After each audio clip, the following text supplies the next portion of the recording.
Bom dia, tudo bem? Vamos lá dar início para mais uma aula aí, mais uma semana de estudos juntos. Eu gostaria de lembrar vocês que no primeiro vídeo eu tinha pedido para que vocês fossem um pouco mais antenados com os prazos, né? Para que vocês não entregassem muitas coisas fora do prazo, porque fica ruim para mim ficar olhando depois que já passou o prazo, ficar olhando de novo, voltando para marcar e tal.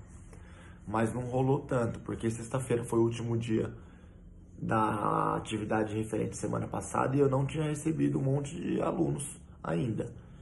Aí eu acredito que ainda vai mandar, enfim. Mas fiquem antenados, não deixem isso se repetir, tá? Não, não vou mais marcar. Eu vou deixar de estar marcando que o aluno fez a atividade. Cumpram o prazo, por favor, é bastante importante isso e facilita bastante para mim, para minha organização, certo? Hoje, então, vamos lá, nós iremos falar sobre a aula 33, que são as pirâmides ecológicas, tá? Que é bastante fácil. Por isso a gente vai ver a 34 juntos também, porque tem a ver com uma coisa meio que relacionada com a outra.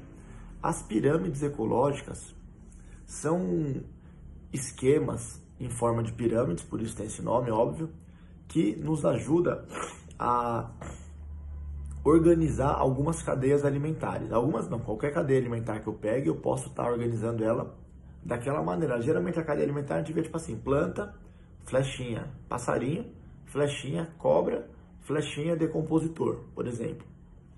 Agora, em vez de setas, a gente vai usar barras, que é uma representação das pirâmides ecológicas. Toda pirâmide ecológica, ela é cada ser vivo da cadeia é representado por uma barra, certo? E essa barra sempre deve apresentar a mesma ordem. Qual é a ordem? De baixo para cima, ela vai do produtor para os níveis tróficos mais altos. Então, por exemplo, a base sempre será um produtor, um vegetal ou uma alga. Em cima da base, o segundo nível sempre será um consumidor primário, um herbívoro. O terceiro nível sempre será um consumidor secundário. O quarto nível sempre será um consumidor terciário, e assim vai. Sempre nesse esquema aqui, ó. Esse é o esquema de sempre, ó. Produtor na base, consumidor primário em cima, secundário, terciário, quaternário, assim vai. Mas sempre obrigatoriamente nessa ordem, obrigatoriamente, tá bom? O que vai acontecer é que a largura da barra, isso sim pode sofrer alteração, ela não vai ser sempre uma pirâmide assim. Olha essa, por exemplo, ó. Tá vendo?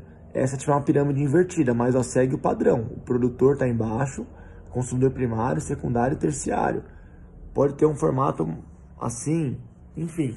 Pode apresentar várias configurações diferentes, desde que respeite esse padrão de que o produtor é embaixo, aí depois o consumidor primário, secundário e assim vai.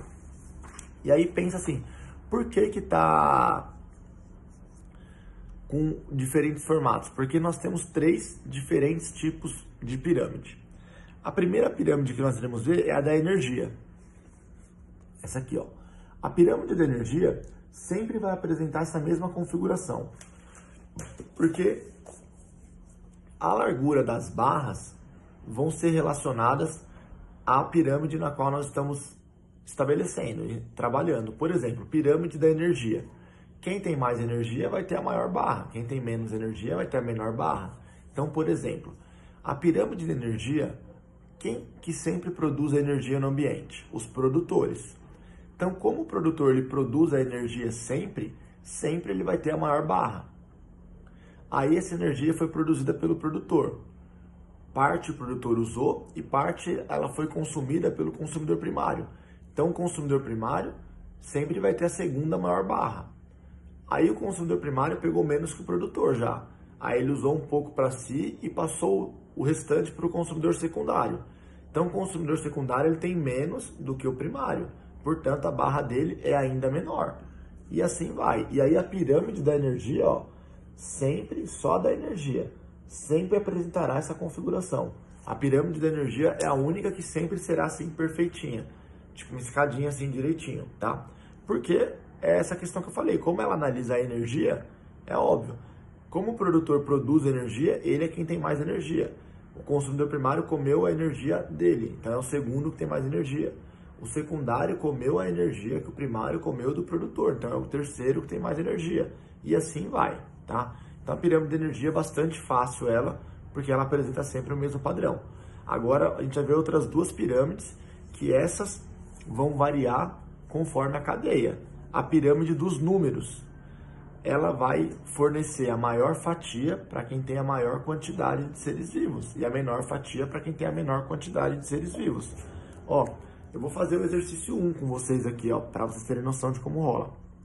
Por exemplo, ó, o exercício 1 que é para vocês fazerem vai ser assim. Represente uma pirâmide de números de indivíduos que envolva a cadeia alimentar seguinte. Ó, a cadeia alimentar, árvore, então uma árvore. Pulgões, que são insetos, tipo, não cito um número aqui, mas são vários insetos. E os protozoários que vivem dentro dos pulgões. Então, olha, uma árvore, vários insetos e ainda mais protozoários, porque cada inseto está infectado por vários protozoários. Então, vamos lá. Quem é o que tem menos número? A árvore, porque é uma só. Vai ter a menor fatia. Quem é o segundo que tem menos número? Os pulgões. Quem é o mais abundante de toda a cadeia? Os protozoários, porque tipo, cada um pulgão tem vários protozoários dentro dele. Então, a pirâmide vai ficar assim, ó. A árvore é o menor, porém segue sendo a base, porque sempre o produtor é embaixo. Árvore, pulgões e protozoários. Árvore, pulgões e protozoários. Vários, mais ainda. Certo? Então, a pirâmide dos números sempre vai representar a quantidade de indivíduos, conforme citado aqui, ó. Ó um exemplo aqui, ó. Se eu falo de uma floresta, um lobo e... Ó, floresta, coelho e lobo. Seria uma pirâmide assim, mas nesse caso aqui, ó. Se eu falar uma árvore, 5 pássaros, as pulgas que moram no pássaro e os protozoários que moram na pulga. Ficaria assim.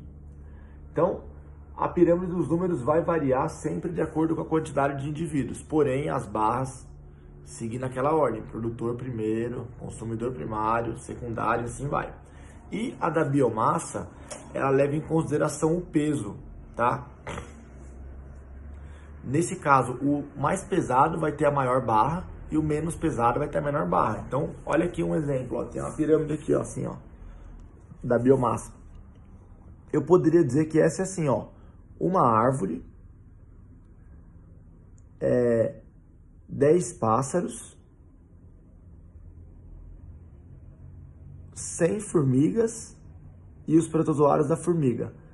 A árvore, uma só, 10 pássaros, 100 formigas e os protozoários que vivem na formiga. Então, ó, a árvore, apesar de ser uma só, ela é a mais pesada, então ela tem a maior fatia. 10 pássaros pesam mais do que 100 formigas. Então, 10 pássaros ficariam aqui. Aí, 100 formigas não, 100 carrapatos que estão nos pássaros. E os protozoários dos carrapatos. Então, nesse caso, não importa a quantidade, o que importa é o peso. Tá? E aí, o peso vai fazer com que o maior peso tenha a maior fatia. Ok? Sobre esses exercícios, então, sobre esse tema, pirâmides ecológicas, era isso que eu precisava passar para vocês, que é a aula 33. Agora a aula 34, que é sobre bioacumulação. Bioacumulação seria a acumulação nos seres vivos ou no ambiente. Biovida, acumulação, tipo acumular. Basicamente, seria dizer o seguinte, ó, um ser vivo, ao longo da sua vida, ele vai acumulando várias coisas, energia, elementos químicos, etc. E quando ele morrer, tudo isso que ele acumulou vai ser passado para o ambiente. Por exemplo, eu tenho muito carbono, porque eu sou um ser vivo. Eu tenho proteína, eu tenho sais minerais, eu tenho água, eu tenho várias coisas dentro de mim, que eu vou acumulando ao longo de toda a minha vida. Tipo, eu como, parte eu acumulo, parte eu faço xixi, parte eu faço cocô, parte eu transpiro, mas enfim, eu estou acumulando coisas. Eu tenho matéria dentro de mim, eu sou um monte de matéria acumulada. E eu só vou deixar de acumular isso quando eu morrer. Porque quando você morre, seu organismo não consegue mais metabolizar esses elementos. E aí, quando eu me decomponho, eu volto toda essa matéria para o ambiente, eu reciclo essa matéria. Lembre em química que fala, nada se perde, tudo se transforma. Por exemplo, se eu pegar uma madeira uma madeira ela tem lá muito carbono, vários outros elementos. Se eu queimar essa madeira sumiu? Visualmente sim, ela vai sumir. Porém, os elementos químicos dela não sumiram, não deixaram de existir. Eles foram liberados em forma de fumaça e agora eles estão presentes na atmosfera, tá? Então, todo ser vivo acumula várias coisas e existe uma troca dessas coisas após a morte e no ambiente. Olha aqui, por exemplo, ó. Isso aqui é um esquema que mostra a bioacumulação. Ó, os animais passam matéria acumulada para os humanos, quando os humanos comem os animais. Os humanos e os animais, eles acumulam o ar que eles respiram. O lençol freático, ele sobe para a superfície, aí depois ele evapora, então ele libera a água para o ar. Ó aqui, por exemplo, a superfície da água.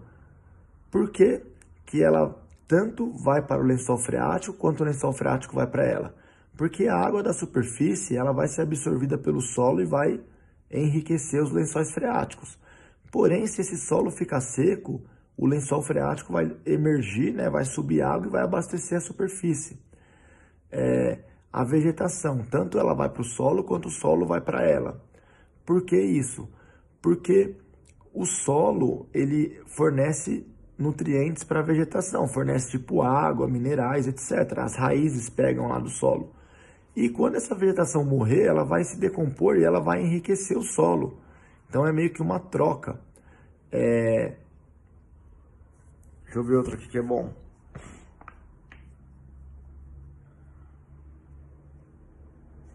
Ó, aqui ó, os depósitos de superfície da água. Tanto vai para o solo, quanto vai para esse depósito de superfície aqui, ó. Vai para o lençol freático. Por que que vai para tudo isso? Porque o tempo inteiro está acontecendo erosões. Lembram que era erosões, transformações do solo? E intemperismo também. Intemperismo é aquelas modificações que rolam. Então, toda a vida na Terra e todas as coisas sem vida estão em constante troca, né? Tudo que é vivo acumula várias coisas durante a sua vida, mas quando morre, devolve tudo isso para o ambiente, meio que pega emprestado. Então, tudo que eu peguei do ambiente, tudo que eu tenho em mim, que eu acumulo durante toda a minha trajetória, quando eu morrer, eu vou me decompor e eu vou devolver tudo isso para o ambiente para que um novo vegetal possa usar isso, né? A gente usa de uma maneira temporária. Se eu morrer hoje, aonde eu morri, em cima de mim pode nascer uma árvore, aquela árvore vai ter os mesmos carbonos que eu tinha, os átomos de carbono que estavam em mim, agora estão naquela árvore, porque na natureza tudo vai se transformando, é uma rotatividade. Eu não vou ter esse carbono comigo para sempre, eu vou morrer um dia e ele vai ser transferido, e essa matéria que hoje está em mim vai ser uma matéria que vai estar numa árvore, vai estar num cogumelo, e assim vai, tá bom? Então essa é uma ideia bem fácil, por isso que eu acabei passando junto com a aula 33. Foi a aula 34 que eu falei agora, ok? Então eu gostaria que vocês fizessem, referente a esse vídeo de hoje, os exercícios da página 17 e 18, tá bom? Eu publico a correção para vocês depois. Eu vou passar também a correção dos exercícios da aula passada, para que vocês possam dar uma analisada aí se acertaram ou não, ok? Fiquem em paz aí, na próxima aula, que eu não sei se é amanhã ou quarta, eu vou fazer uma conferência com vocês, uma videoconferência, para a gente bater um papo. Até mais!